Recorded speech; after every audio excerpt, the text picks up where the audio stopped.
mobility is obviously on everyone's radar. It's in fact beyond low carbon, it's low emission, zero emissions. Invested in E-plane, which is E-plane as an urban mobility. If you have your mind to it, you can innovate and you can create very, very good solutions. Specific area that we are looking at is both the mobility, where heavy trucks and buses, and also power generation. We need to pivot to motorcycles and build good electric, no BS motorcycle for India. Carbon mobility, I request all the delegates to come on the stage, please.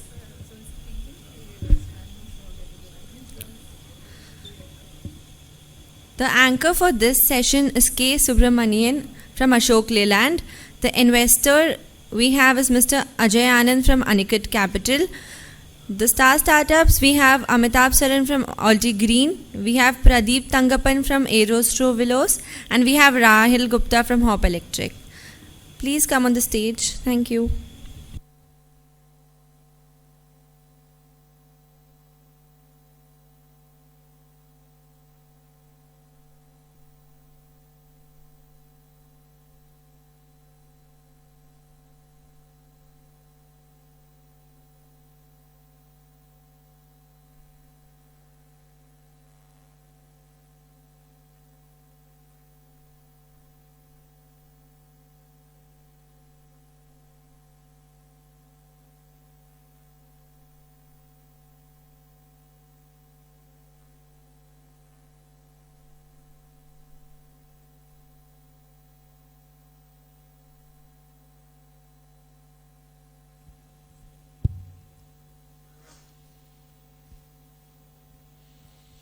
Good afternoon, everyone.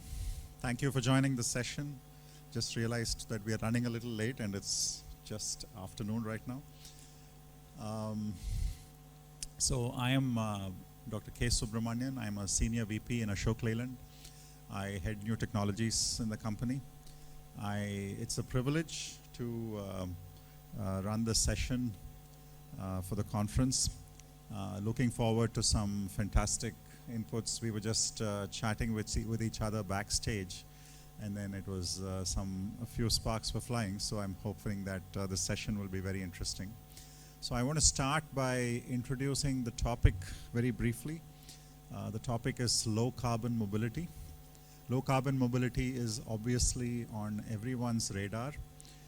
It's in fact beyond low carbon, it's low emissions, zero emissions, net zero. There's a lot of different variants of the same philosophy in some sense. So I'll give you a very quick brief on what someone like Ashok Leyland is doing in this topic, because I think that will help set the context. Ashok Leyland, as you know, is into commercial vehicles, buses and trucks. So buses and trucks are obviously one of the big culprits for emissions, for carbon, for the whole gamut of what you see. The recent BS6 norms have hugely helped, and diesel emission is at an all-time low today. Parallelly, we are looking at pretty much all of the alternate fuels. In fact, at the Auto Expo, which happened in New Delhi earlier this year in January, Ashok Leyland launched vehicles in all of the new fuels. These are working prototypes undergoing a lot of testing, which includes CNG trucks, LNG trucks, hydrogen IC engine trucks with the IC engine made entirely internally, hydrogen fuel cell trucks with the fuel cell imported, which is basically an electric version of a hydrogen fuel, and then all electric heavy trucks. So the entire range of products is actually possible today technically. What we're trying to solve is minor technical issues, but largely issues like commercials, finance. How do you make people buy these technologies? Because IC engine technology being so mature is actually quite cheap, but all of the new technologies have a fairly big price differential. So that's one of the key challenges in low carbon and going green, etc. We're also seriously working on innovation towards brand new ways of rethinking low carbon mobility. In fact, we have a program, just very briefly, called the Newton Truck Program, which goes all the way back to Newton's law, which we believe is the most fundamental thing that you can go down to, which describes moving objects. So we kind of took a re-look at Newton's law, which says force equals mass times acceleration, and we kind of appreciated the genius of Newton, who explained to us several hundred years ago that it's acceleration that matters. Acceleration is also defined as change in speed. So changes in speed is what matters and is what actually contributes to fuel consumption. So it's a very profound realization that the distance traveled doesn't matter so much. The speed at which you go doesn't matter so much. Only changes truly matter. So we have a massive program within the entire automotive ecosystem where we are looking at how do we get to what Newton's law intended, and we're calling that the Newton Truck Program. So one way to get to low carbon, to zero emissions, is actually to make the fuel itself irrelevant. Because if you work on a lot of the loss mechanisms that go into automobiles today, you can actually get to a situation where if you travel at constant speed, you don't actually consume fuel at all. I'm exaggerating a little bit, but I think the ideality matters because we need a focus to steer innovation, and we need a fundamentally new way of thinking to innovate differently. So with that little introduction, I'm just going to hand it over to the folks here who are actually going to be doing the meat of the presentation, and I'm going to introduce them. So we have Mr. Amitabh Saran from Alti Green. We have Mr. Pradeep Thangappan from Aerostrovilos, and we have Mr. Rahil Gupta from Hop Electric. And I also have someone who is moderating the session along with me, so I'll hand it over to him first. Thank you. Hi everyone, good afternoon. This is Ajay. I am representing Anicut Capital. Anicut is 8-year-old organization. We are being a multi-asset management company. We currently have 3 products and multiple funds under those products. One is early stage equity. The other is the growth stage equity. So in early stage, we are being up to pre-series A. In growth stage equity, we are being taking care of series A plus opportunities. And we also have a growth stage debt fund where we are typically investing in growth companies, typically starting with 50 crore goes up to 150 crores per company. I am being currently partner at Anicut and heading the early stage equity practice at Anicut. We are a sector agnostic fund, typically love to be first institutional checks in the company. Our sweet spots are being about up to $500,000 to participate in the round size up to $1 million. We are a sector agnostic, but climate tech or climate or sustainability is being one of the key components that we have been working upon. Roughly about 15% of my portfolio being built in last 3.5 years and being working directly or indirectly into the climate tech or the sustainability. Having said that, we are being working or invested in a company called Uruvu who make water from the air. We have company called Clerico who do energy efficiency and provide clean air to the larger real estates. We also invested in enablers like Urja Energy who provide stimulation tech to the battery companies to get the R&D much faster and get the product much faster to the market. We're also invested in Ellipsol, which trying to bring better optimization and energy efficiency through the solar panels. Similarly, we are being also mobility as a space. We are being very keen as we are small or early stage investor. Typically, we can't go across and build across a portfolio in the OEMs, but wherever we can be participative of and we think that the technology can scale faster, we are being investing. We have invested in E-Plane, which is E-Plane as an urban mobility. We have invested in Atron, who have the patented motor technology for commercial vehicle from small to large commercial vehicles, including tractors. I already spoken about Urja. We have Grip Invest, who are being enabling these adoption of the EV mobility space in India by providing innovative leasing and financing models to the sector. So that's what we are being doing across. Strong thesis, we are building our own knowledge, understanding deeper by investing in them. We also have our own learning curve. We are getting to there now. We are trying to, since we have done in last 3.5 years investment, understand this sector well. Now we are looking forward to double it down, get more aggressive in this sector. Me and my team are here for the whole day. Happy to get interacting and talking to some of the innovative stuffs being happening in the climate tech. Thank you.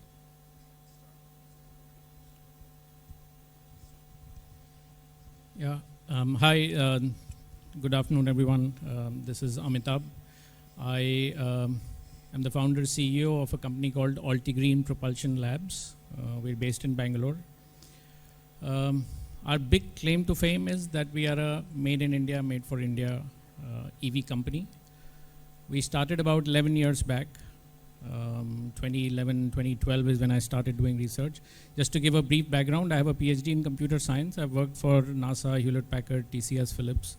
I've had 2 other startups in the past. They were in software.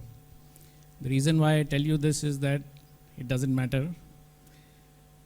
Kida hai, so you will be a startup guy and you will build EVs also. It doesn't matter. So I'm just giving that message to everyone. Just follow your passion.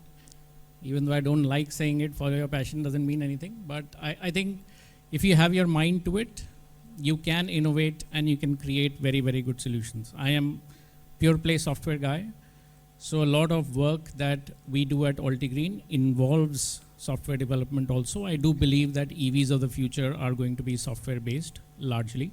They will need wheels and they will need motors and electronics and all that. But I think the driving force and the differentiator behind them is going to be software. So we started about 11 years back. We are today, we have about 29 global patents that have been granted to us on the technologies that we've created.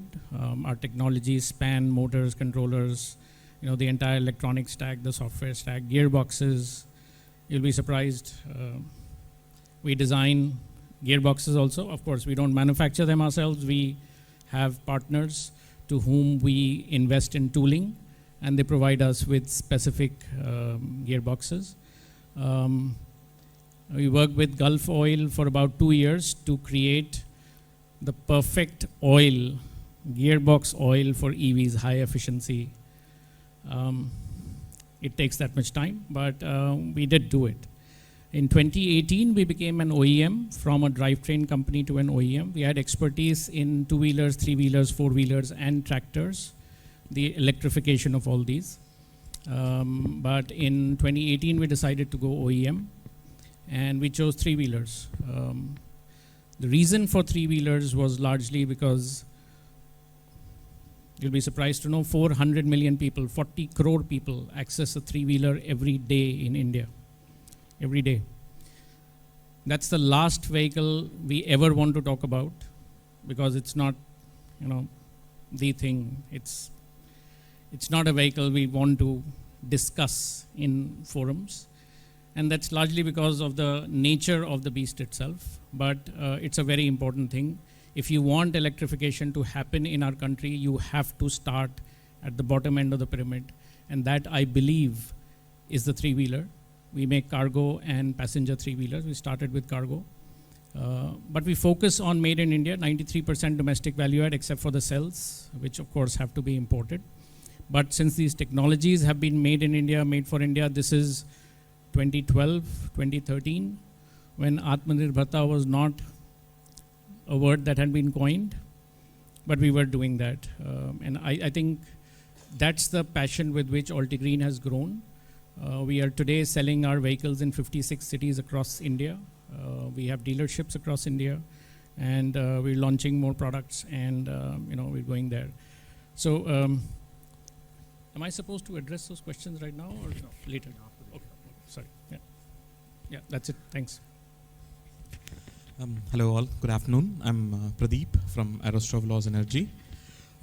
So basically we develop micro gas turbines. Micro gas turbines are nothing but your aircraft engines. But we've taken a different approach on solving few climate problems with our technology. One is we wanted to specifically look at decoupling what fuel is to what engine. That has been one area that we've been constantly working on, to say that I would give an engine that is completely fuel agnostic, where it does not mind what fuel you put in. So kind of we've been very successful in testing from natural gas to all the way up to hydrogen, or most preferably in this forum, I think I should say green hydrogen and then green ammonia. So in terms of providing an engine that basically is completely fuel agnostic, and the ability of us to also reduce the emission to a very, very low extent, I think has been our key area of work. So this particular microgas turbine that I'm talking about is miniaturized, not to the like of the aircraft size engines. It's extremely miniaturized, and the specific area that we are looking at is both the mobility, where heavy trucks and buses, and also power generation. So these are the areas we are kind of working on. We are under development, and then looking at basically few trials upcoming in the couple of months. And we have also have signed up with few OEMs and other things for our trials, and then moving forward on our development. So I think I'll be happy to kind of answer and interact with you guys on the rest of the day. Thank you.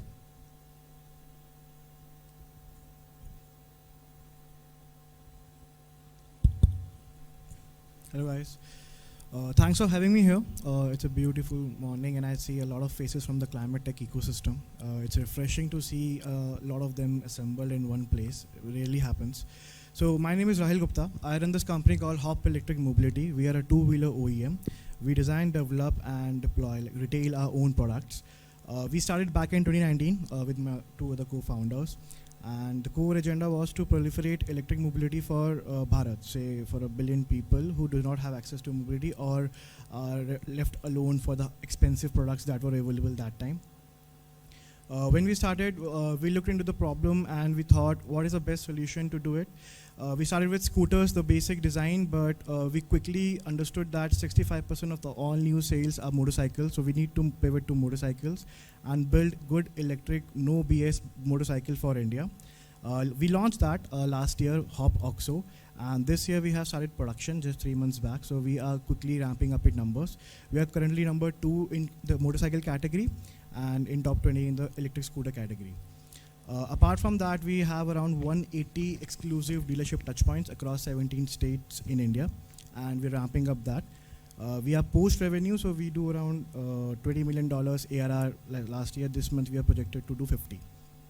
Apart from that, we are doing a lot of core tech of powertrain, software, and electronics in-house. So what we are developing in the next phase are liquid battery packs, which are developed in-house, the rare earth-free magnet motors in-house, and also the software and electronics assisting those technologies. Happy to take questions and all the allied synergies that may arise. Yeah, thank you. I think we have a stellar panel here. And you might have noticed a trend. All of them are designing, developing in India, which is a big deal, because sometimes when people say make in India, it kind of bothers me a little bit, because you can't just start making something until you develop. So I think it should be called develop in India and then eventually make in India. But that's a phenomenal trend, and I think, so just to summarize, we have Mr. Amitabh, who's running a huge company on three-wheelers, and we also have Mr. Rahil, who is doing two-wheelers, and then we have Aerostrovilos, which is trying to change the way combustion engines are used in automobiles today. So I think it's a very interesting mix. We'll start again back to Mr. Amitabh for the questions that have been posted. So let's just wait for that slide to come up again.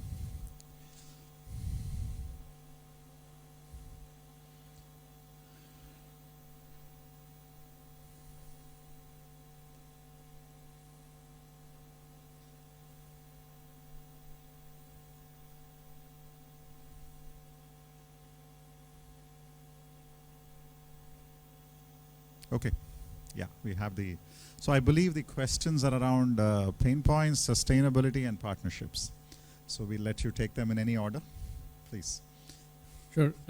So I've covered part of the thing as part of my introduction itself. But so pain point, when we started, it was clear. So I'm talking about 2011, 2012. REVA, which started in 1999. India was amongst the first few countries of the world that had a production-ready, full electric passenger vehicle being sold, produced, manufactured, and sold in our country. Right? REVA had already been acquired. It had not done as much as it was expected to do. So it was clear that there was a reason why EVs had not reached a place where they could be competing with fossil fuel. So the first thing we did is to understand why that was the case, and we realized that it was the underlying components that first need to be built for India. India's needs are very unique. Overloading is prevalent, dust, water, pebbles, potholes. I'm not trying to belittle the country, but this is a fact. This is the reality. And until you're able to build components that can withstand all these things, then only you will be able to make a vehicle that can compete in price and performance against a fossil fuel. You have to be better than that. You can't just focus on technology and say this is an electric vehicle, use it. It has to be better than the other technologies that are available. So the first thing we did was, we said we have to build the components ourselves. We did that. And then, like I said, we focused on a three-wheeler category because we do believe that any change has to happen at the bottom end of the pyramid first. The realization that electrification, good electric vehicles are around, can only happen when you see these vehicles moving on the ground, in the road, you're sitting in them. 400 million, like I said, access a three-wheeler every day between passenger and cargo across our country. That's where you actually see change happening. And if a driver who's working for his livelihood is able to use those vehicles and better his life and his family's life, then that's something that we really want to push and pursue. So that's what we did in 2018. We started by becoming an OEM for three-wheelers. But our three-wheelers were not the regular three-wheelers that you are seeing on the road. They may look like that, but the power, torque, all that is very, very different because we were designing the components. It's not someone else's engine. It's all built by us. So last mile mobility is something that we wanted to target. And we also realized that there were tailwinds of e-commerce. Last mile delivery, which was being done on four-wheel diesel vehicles, had to change because everything was moving from dead weight to volumetric load. And so we designed three-wheelers that could actually compete with four-wheelers in terms of volumetric weight. I'm not talking about dead weight, I'm talking about volumetric weight. So you could carry 145 small, medium-sized packages in a three-wheeler and deliver them. We wanted to give a range that would allow you to use the vehicle through the day and not have to charge it again, just like you were doing in diesel. You were filling the tank in the morning and then driving the vehicle. 220 volt, 15 amp socket, 3 hours of drive, 3 hours of charging, and it was ready to be driven. So we looked at the pain points in each of these places, also in terms of torque, overloading and those kinds, and we fixed that through it. I think we did that. To me, the target is not just city-based cargo vehicles. I want to be across the country, and that's why our dealerships are spread across India. We are working on 32 different use cases and applications, from farmers using it for their last mile transport of their vegetation. You'd be surprised to see, and you're so proud. We have dealerships in Patna, Ranchi, Jamshedpur, in small towns, and they're using it, poultry, milk, vendors who are using it on a daily basis, gas cylinders, water bottles, things that, were typically not the domain of electric three-wheelers. People are now moving to that. These are people who are buying these vehicles, using them in 2 shifts. So it's not just the economy they're getting because of electrification, which is about 45%, TCO benefit, but it's also that they're getting to earn a lot more because they're using them in 2 shifts and hence earning a lot more money. And you'll be, you talk to them, why are you not driving the diesel vehicle in 2 shifts? It just doesn't work. The driver fatigue is too high. on a diesel three-wheeler, and hence they're forced to run it only for 10, 11 hours. So we did that. I think going forward, we are clear that this is a sector that works only through partnerships. While we own the vehicle and the technology stack of the vehicle, it's clear that going forward, we have to have partners, whether it is on the sales side, through dealerships, whether it is on the financing side. I think financing is a very key area which is needed for making EVs successful. Financing both retail, wholesale, end customer, there are too many things that are there, but we are trying to overcome those hurdles by data. So we are producing a lot of data science that happens in the background to be able to give our partners the data that they're looking for, which will give them that confidence that they have access to the vehicle all the time. So all in all, creating an ecosystem along with partners to ensure that good electric vehicles become part of the roads in India. And we obviously started with cargo, moving to passenger, and at some point to four-wheelers, but right now just sticking to three and making a good deal out of that. So, thank you. Thank you very much. Just to wrap it up, I actually drove an electric car to this conference today, my wife's vehicle, and she was kind enough to lend it to me today. When I bought that car, I was a little nervous because even I, being in the auto industry, did not understand how mature the technology was, because specifically about three-wheelers, about 8-9 years ago, happened to be in Calcutta. Nothing about Calcutta, just happened to be there. But there was met a three-wheeler company who was making electric three-wheelers. Very interesting business model, production model, because they were purely importing kits from China, and you would get the entire kit. Batteries, of course, had to be sourced, lead-acid batteries in those days.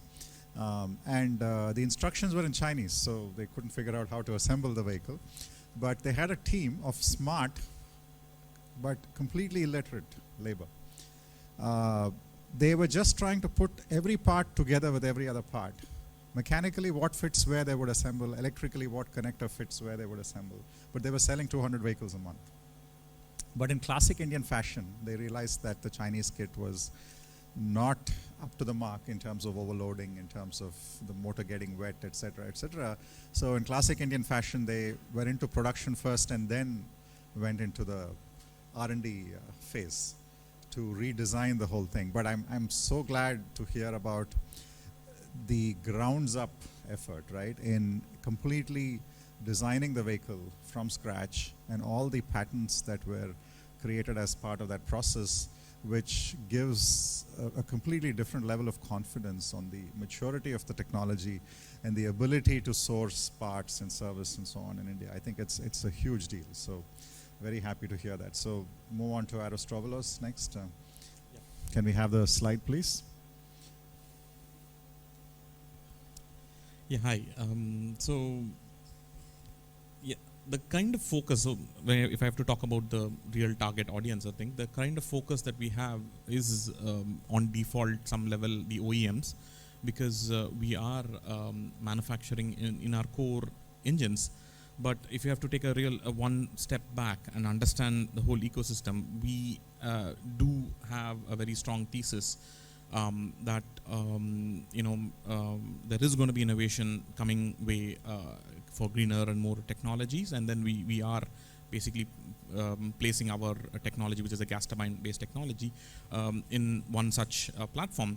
But we are also ensuring that the unit economics works with or without the subsidy. Definitely subsidy is going to be in a government subsidy when it comes, or if it may come, is going to be a boost in some sense for all these technologies, but that again levels the platform. So we are kind of working on a level where we are ensuring that the unit economics is there, and the true audience that we are seeking out is basically the fleet operators. So we are in a level where we are only looking at the heavy vehicles, the trucks and the buses, heavy vehicle, a lot of load, and then long range.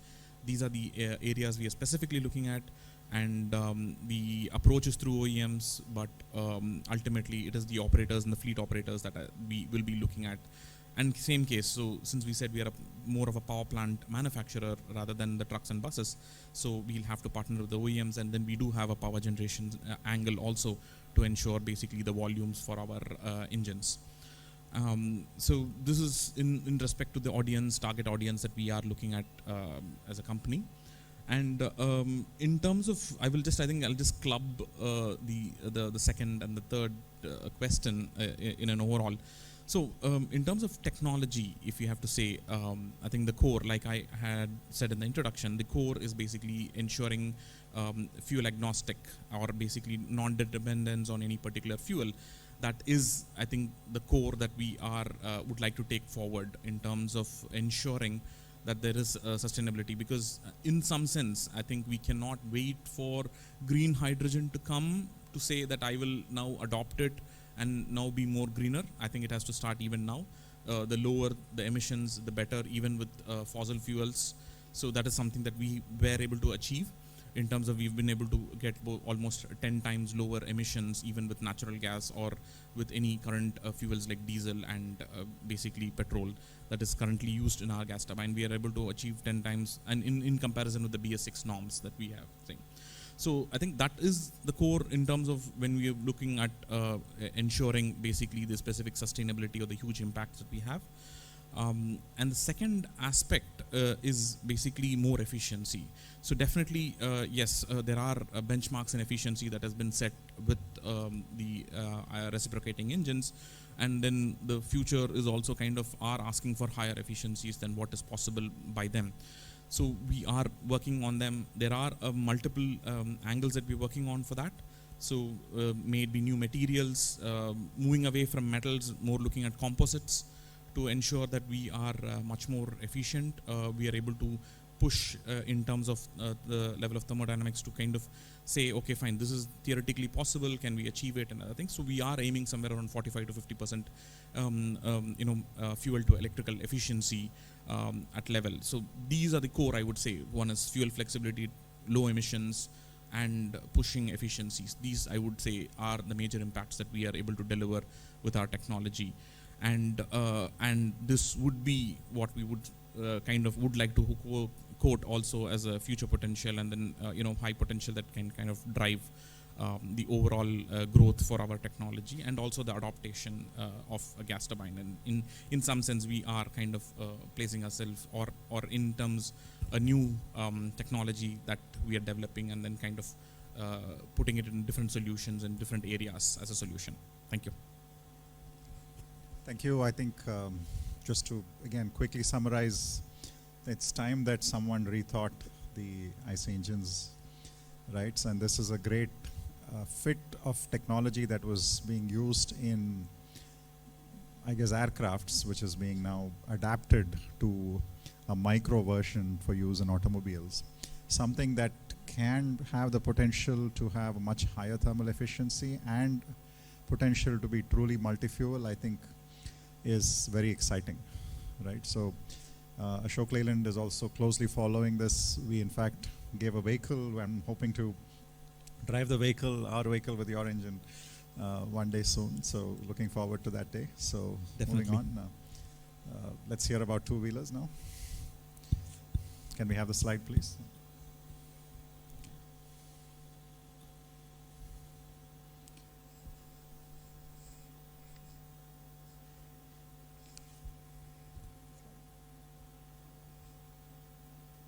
Yes. No. One slide back. Yeah. Mr. Rahil? Yeah, so who are real target audience? So we've been retailing our vehicles for more than 2 years now, around 2 years, and we have sold more than 25,000 vehicles till date. The customer who bought the vehicle in 2021, the persona of that customer in 2021 versus 2023 are very different. So initially, a lot of people bought them for the economic benefits of an electric vehicle. Electric two-wheelers run 90% cheaper than a petrol vehicle. And also, in those days, you can get those vehicles because of the very high FAME subsidies at a very cheap, at a very equivalent rate of a petrol vehicle. So it was a no-brainer. Now the situation is turning around because the persona is you need a better vehicle overall than just say a powertrain change from a petrol to electric, and people want to digitize their journey, so they have to have the smart connected tech, they have to have the good ergonomics, they have to have the reliability built in from day one. So when I talk about the TG today, they want real product which is better in all terms and not just electric. So two-wheeler is a tough market. There are a lot of brands playing in the market, but all of the brands have different niches. So when I say two-wheeler, people consider a single rider two-wheeler which a local brand might be servicing is not equivalent to a say an Ola or Ather might be servicing. So there is a difference in the TGs which people suffer, and those customers are widely available in India. I divide India into roughly two parts. So the one is say 400 million people who resides majorly in metro and tier 1. Those are good customers, they have a good parity, and they actually need tech, performance and design as their primary forte. But there's also a market of 1 billion people with the primary motive is they want a reliable product, they want a no BS product, and that should run very cheaper than petrol. Because the money they'll save on riding those products will be the money they'll earning at the end of the day, because most of those are very low income or medium income households. So as Mr. Amitabh mentioned, when we realized that fact, that insight, that a lot of people were buying these vehicles just not for say because they want to be associated with the new technology, but also they have real impacts in terms of economic and social benefits, we quickly pivoted to building for Bharat. And what that means is building a reliable product which can service 1 billion people. And it might not have to be very expensive, you can capitalize on the prices, but it has to be reliable, it has to, the peripheral has to live the life. So if I talk about the reliability of the product today, which we have done, the motorcycle took us around 4 years to build, from 2019 to 2023 when we started production. And the majority of the time was into testing of those components, because when you design, so there are two ways of developing a system. You can do a system integration or you can do a system design. While doing system integration, with a lot of two-wheeler players are doing system integration, it's easier to ship out product and the testing times can be skipped because the products, the sub-components you're using are little more reliable. But when you're developing it in-house, you have to test its reliability over the due course.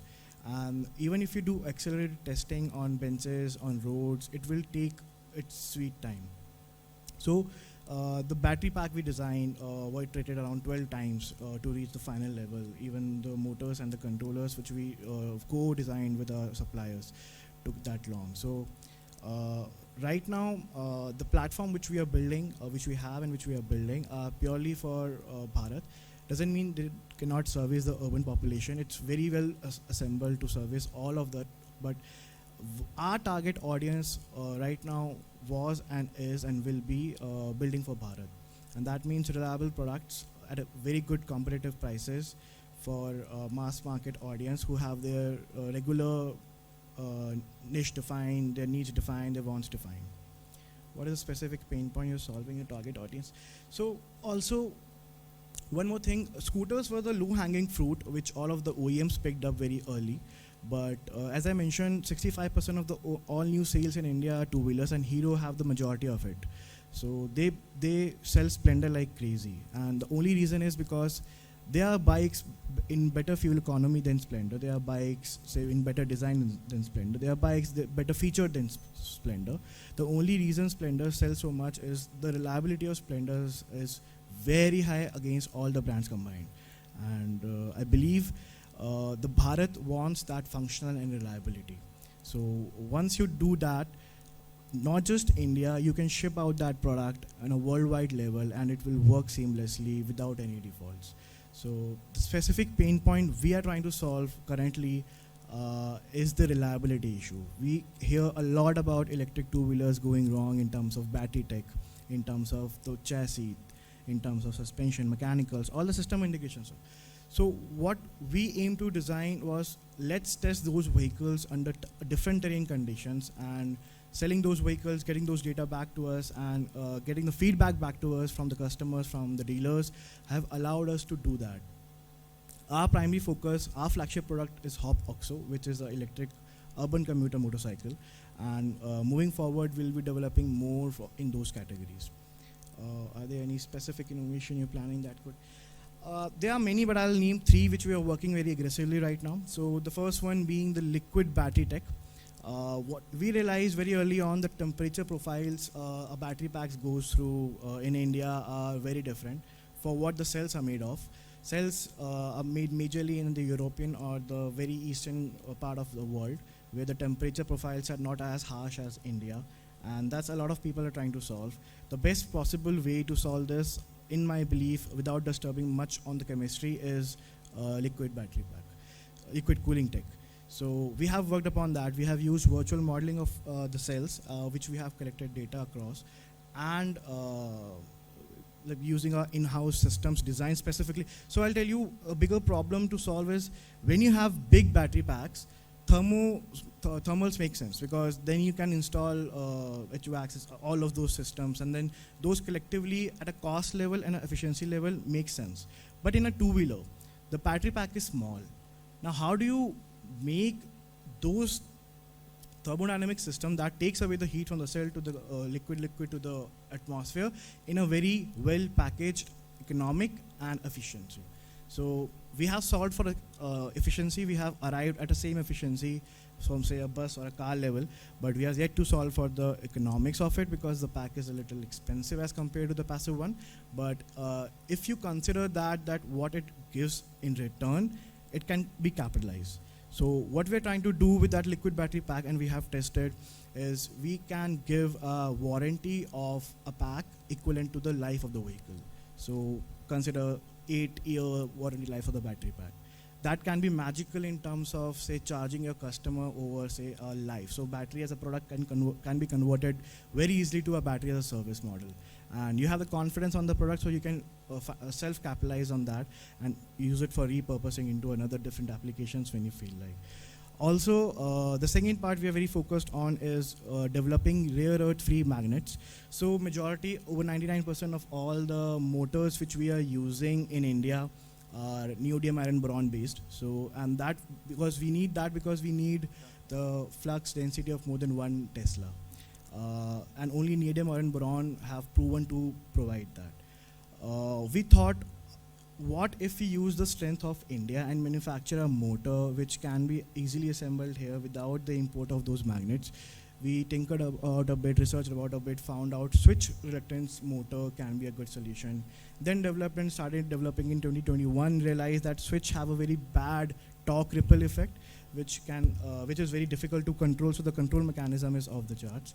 So what we are doing right now are developing SynRMs, which is a elder brother of switch reluctance motor, but very easy to control and gives a very lenient curve of torque speed. And with our proprietary control algorithms and control systems, it's easy to manage the same torque delivery as a BLDC or a PMSM motor. Coupled with that, we also use ferrite magnets inside that motor, but not for traction, but for power factor correction. What that does is basically helps you increase the efficiency and deliver that torque graph which I was talking about, very similar to a PMSM or a BLDC motor. If we do that in India, so I'll just take 2 more minutes because it is important. So that is the second one, rare earth free motors, and the third one being the platformization of the vehicles. So we realize anything and everything is now getting delivered on two-wheelers. It's very important to develop a purpose-built vehicle which can service those deliveries. So we are making a modular platform which can service both the B2C and the B2B. If you develop a stable core, it is easier to then time the market and probably develop different products, say in a commuter, urban cruiser, even a hyper-local logistics vehicle. And the time to market for getting these vehicles from the lab to your retail stores will be minimized. So these things I'm very excited about will be launched later half next year, and I think they can be game changer in terms of the scale which Indian value chain can add value to. Thank you. Thank you. Thank you very much. Sorry you were the last speaker, so you had to bear the brunt of the bill. Just to very quickly comment, I'm so glad to hear so much technology coming into two-wheelers as well, waiting for the day when I think there's enough competition and technology that brings two-wheeler price to a very, very affordable point. And just as a closing comment and maybe thinking aloud, something that triggered my thought when I heard all three presentations was the fact that even from Ashok Leyland for heavy vehicles, we've been looking at very simple hybrids these days. Series hybrids which are extremely simple with a multi-fuel engine, so that removes the range anxiety from the electric powertrain, and we are looking at very, very interesting cost points and efficiencies. Just wanted to leave with that thought. It just seems like that's coming as a competition, even in more mature ways than before, into the space now. So I will just maybe hand over to Mr. Ajay for a final word, and then we can close.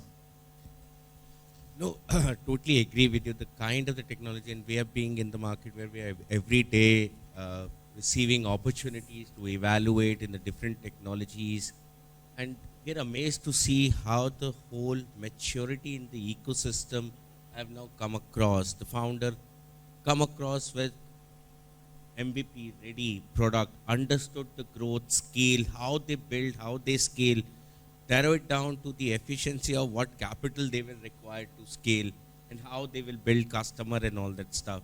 I think, as you rightly said, design and development for the India, understanding the use case for the India, and then building those efficiencies, long way to go for us, and there are a lot more opportunities, and we are eager to participate in those and look forward to be interacting to many such founders. Thank you. Thank you, everyone. I request you all to stand for group photograph.